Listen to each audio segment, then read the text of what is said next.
Right now, as you are watching this, the Guadalupe River is still receding after days of catastrophic flooding tore through the Texas Hill Country. This is a region that has now flooded catastrophically 2 years in a row, almost to the exact same week. Nearly 30 inches of rain fell across parts of south central Texas in just 3 days.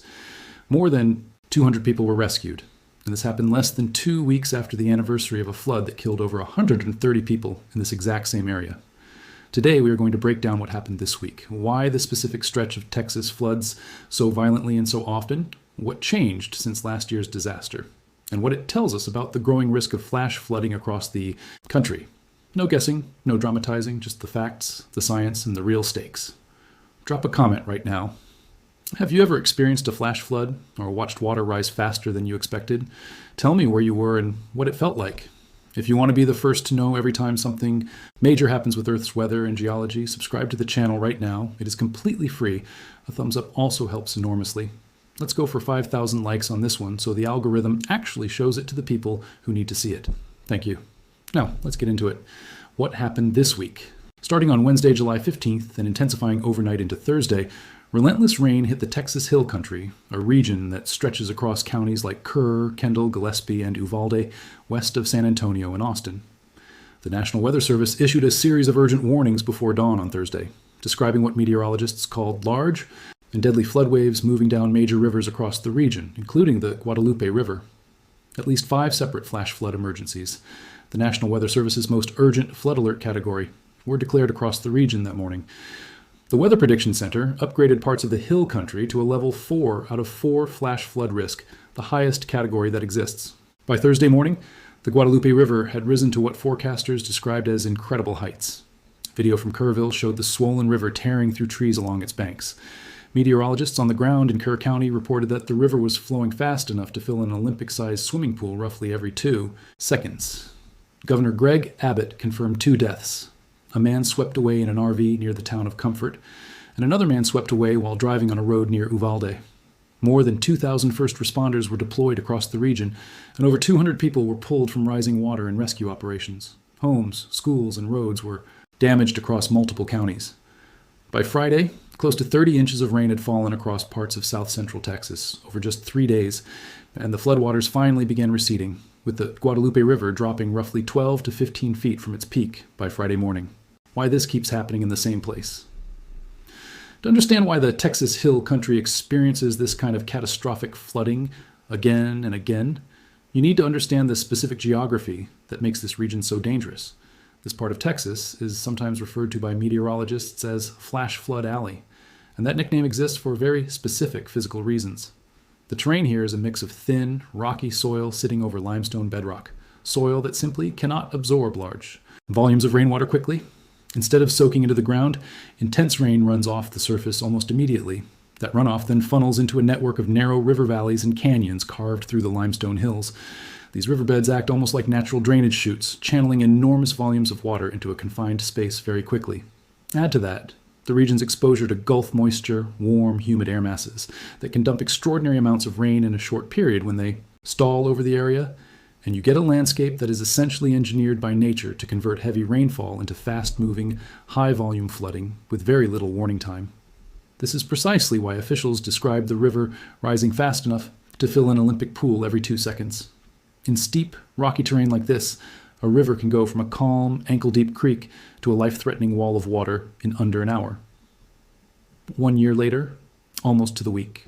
This week's flooding carries a weight that goes beyond the immediate damage, because it happened less than 2 weeks after the anniversary of the deadliest flood disaster in this region's recent history.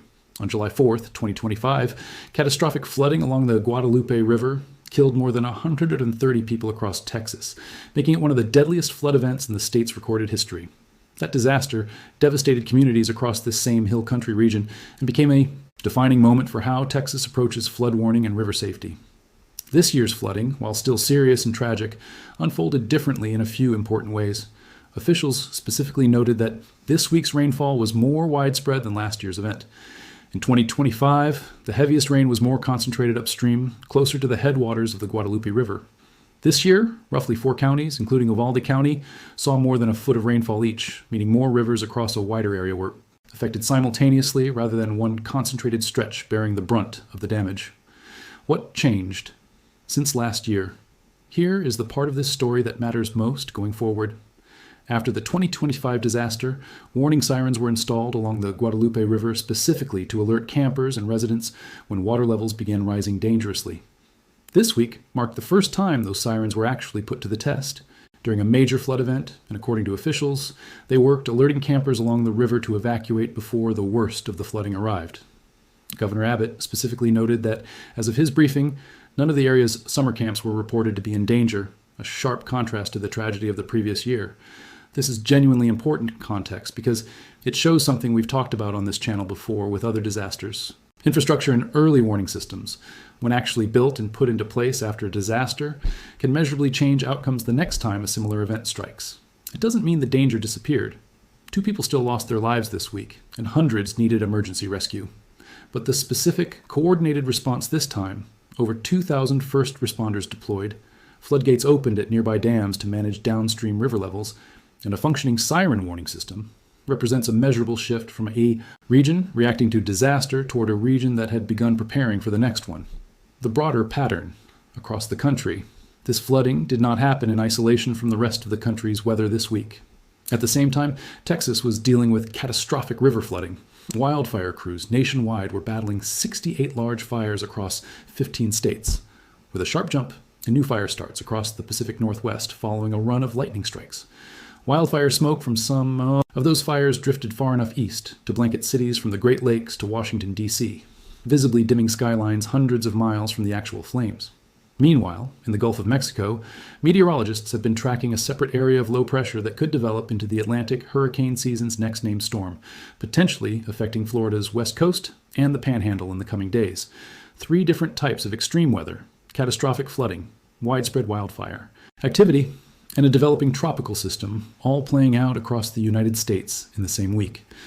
This isn't necessarily a sign that any of these systems are connected to each other, the way an earthquake sequence might be geologically linked. Flooding, wildfire, and tropical storm formation are driven by entirely different atmospheric and geological processes. But it does reflect something meteorologists have increasingly pointed to in recent years: a longer, more intense window each summer where multiple types of extreme weather hazards overlap across different regions of the same country simultaneously, straining emergency response resources in more than one direction at once.